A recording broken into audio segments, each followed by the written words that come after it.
Shalom saudara-saudariku, saudara-saudaranya Tuhan Yesus dan anak-anak Allah dimanapun berada. Pada kesempatan ini saya ingin menyampaikan pemahaman Yohanes 1 ayat 1 yang dikatakan bahwa firman itu adalah Allah. Ya, kalau saudara-saudari membaca Alkitab di pasal 1 berikutnya, saudara-saudari akan melihat firman itu mengacu kepada Yesus Kristus. Jadi bisa dikatakan bahwa Yesus itu adalah Allah. Itu tertulis di Yohanes 1 ayat 1. Nah, di dalam bahasa aslinya yaitu bahasa Yunani tertulis demikian. An arche an holokos. Kai holokos an proston theon. Kai theos an holokos. Pada mulanya adalah Sang Firman, Hologos. Kai Hologos an proston theon. Sang Firman itu bersama-sama dengan Tonteon. Tonteon itu kalau bahasa degak atau Sang Ilahi atau Sang Allah. Nah, firman itu adalah Theos. Firman itu adalah Allah. Loh, jadi salah. Iya, Yohanes 1 ayat 1 sangat jelas menjelaskan bahwa Yesus adalah Theos. Yesus adalah Allah. Nah, tapi apakah itu artinya Yesus adalah Allah yang Maha Kuasa? Oh, bukan. Ingat, di Yohanes 1 ayat 1 ada kata Tonteon yang pertama dan ada kata Theos.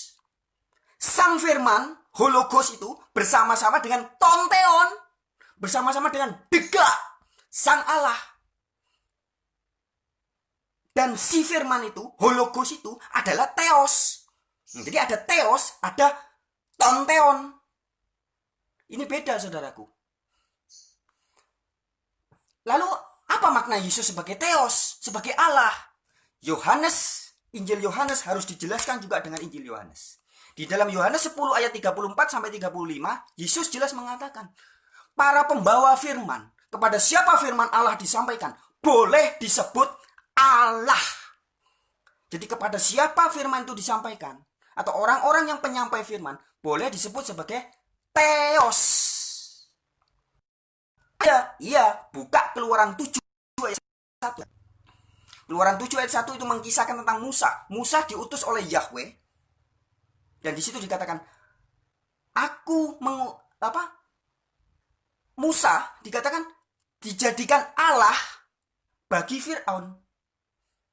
Aku mengutus engkau sebagai Allah bagi Fir'aun. Dan Harun akan menjadi nabimu. Jadi Musa menjadi Allah bagi Fir'aun. Nah, nabinya Musa ini sebagai Allah punya nabi. Nabinya adalah Harun. Nah, jadi Musa sebagai pembawa firman. Ingat, Yohanes 10 ayat 34 sampai 35. Pembawa firman disebut sebagai Theos, sebagai Allah, sebagai Elohim kalau bahasa Ibraninya. Jadi Musa juga Allah sebagai penyampai firman. Musa apakah Allah yang Maha Kuasa? Oh, bukan. Demikian juga kalau saudara baca di dalam Mazmur 82 ayat 1 dan Mazmur 82 ayat 6. Di situ ada tertulis, bisa dibuka ya di Alkitabnya sendiri ya. Saya sedang tidak bawa Alkitab, tapi saudara bisa buka Alkitab sendiri. Mazmur 82 ayat 1 dan ayat 6. Di situ dikatakan ayat 1, maka Allah berdiri dalam sidang ilahi. Di antara para Allah dia menghakimi. Ada Allah, ada para Allah. Jadi ada banyak di surga Allah. Iya.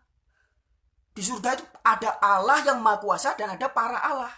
Ayat 6. Mazmur 82 ayat 6 dikatakan bahwa kamu adalah dan anak-anak yang maha tinggi kamu sekalian.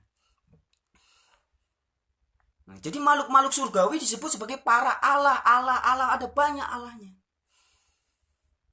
Itu sebabnya kalau saudara baca di 1 Korintus 8 ayat 5 sampai 6, Rasul Paulus mengatakan, memang ada banyak Allah dan banyak Tuhan, baik di surga maupun di bumi. Dan memang ada banyak Allah Tuhan. Ayat 6-nya, namun bagi kita hanya ada satu Allah saja, yaitu Bapa. 1 Korintus 8 ayat 6. Bagi kita hanya ada satu Allah saja, yaitu Bapa. Paulus tidak pernah mengatakan, bagi kita hanya ada satu Allah saja, yaitu Allah Bapa, Allah Anak, Allah Roh Kudus. Tidak pernah, saudaraku. Yang disebut sebagai Allah itu adalah Bapa. Itu sebabnya di dalam Yohanes 20 ayat 17, ketika Yesus sebelum terangkat ke surga, Yesus berbicara di depan murid-muridnya.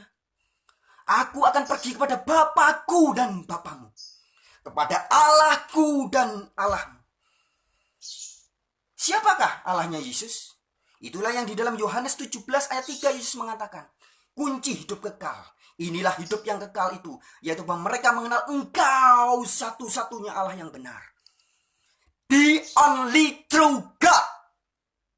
Sekali lagi ya. The only true God. Sudah di itu sudah satu-satunya. Only, hanya. True, yang benar. Jadi satu-satunya Allah yang benar, yaitu Bapa. Dan mengenal Yesus Kristus yang Engkau utus. Jadi Yesus Kristus yang adalah Elohim, yang adalah Theos, yang adalah Allah, yang adalah makhluk surgawi, yang adalah penyampai firman. Itu bukan Allah yang maha kuasa. Allah yang maha kuasa adalah Bapaknya Yesus. Kembali lagi ke Yohanes 1 ayat 1. Jadi jelas. An arche an hologos. Pada mulanya adalah Sang Firman. Si Firman. Kenapa Yesus sebagai si Firman? Dalam pembahasan yang lain nanti bisa saya jelaskan bahwa Yesus adalah penyampai firman, penyampai firman, penyampai firman. Maka dia disebut sebagai si Firman. Kai hologos, Sang Firman itu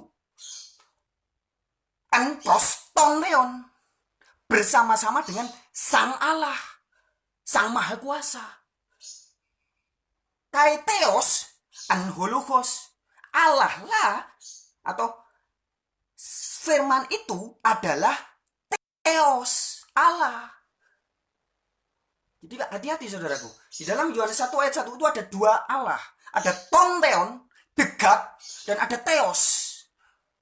Tadi sudah saya paparkan bahwa di dalam Alkitab, Theos itu bisa berarti banyak. Makhluk surgawi disebut sebagai para Allah, para Elohim. Nabi Musa, penyampai firman, disebut juga sebagai Allah. Yesus di Yohanes 10 ayat 34 sampai 35 mengatakan, kepada siapa firman itu disampaikan, pembawa firman, pewarta firman, boleh disebut sebagai Allah. Itu sebabnya di dalam Keluaran 21 juga. Sudah buka Alkitab ya. Keluaran 21 ayat 6. Kemudian di Keluaran 22 ayat 8 sampai 9. Hakim itu juga disebut sebagai Allah. Maka ketika orang-orang datang menghadap hakim, dikatakan di ayat itu, mereka datang menghadap Allah. Loh, ini didatangi hakim manusia kok dibilang Allah? Lah iya. Karena pada siapa firman, penyampai firman, memang bisa disebut sebagai Elohim, sebagai Allah, sebagai Theos. Jadi clear saudara-saudariku. Yohanes 1 ayat 1 sama sekali tidak membuktikan bahwa Yesus adalah Allah yang maha kuasa. Justru Yesus bersama-sama dengan yang maha kuasa. Jelas ya? Sebenarnya Injil Yohanes ayat manapun juga itu sudah sangat jelas saudara. Kalau saudara membaca di dalam Injil Yohanes pasal yang ke-20 ayat 31 itu sudah sangat jelas dikatakan. Jadi maksud Injil Yohanes dicatat mau dari Yohanes 1 ayat 1, Yohanes 1 ayat semua dan sampai Yohanes semua itu. Tujuan Injil ini dicatat adalah supaya kamu percaya bahwa Yesus Mesias, anak Allah. Dibaca saudara nanti ya di Alkitab ya. Yohanes 20 ayat 30 sampai 31. Maksudnya Injil Yohanes dicatat adalah supaya pembacanya percaya bahwa Yesus adalah Mesias, anak Allah. Dan Rasul Yohanes tidak pernah mengatakan, maksudnya Injil ini dicatat supaya kamu percaya bahwa Yesus adalah Allah yang maha kuasa yang menjelma menjadi manusia. Tidak pernah saudaraku. Jadi clear ya. Yohanes 1 ayat 1, Yesus adalah Allah. Yes. Yesus adalah Theos. Tapi bukan Tonteon. Karena Tonteon, the only true God, just the Father. Like what Saint Paul said in 1 Korintus 8 ayat 6. The only true God, bagi kita hanya ada satu Allah saja. That is the Father. Dan satu Tuhan, satu pemimpin saja, yaitu Yesus Kristus. Oke saudara-saudari, sekian, semoga ini bisa menjadi manfaat bagi barang siapa yang sudah menontonnya. Terima kasih banyak buat yang memberikan waktu untuk menonton ini. Tuhan Yesus memberkati. Haleluya. Terpujilah Yahweh, Bapaknya Tuhan Yesus. Juga Bapak saya dan Bapak saudara-saudari Kristen-Kristen yang sejati. Anak-anak Allah. Amin.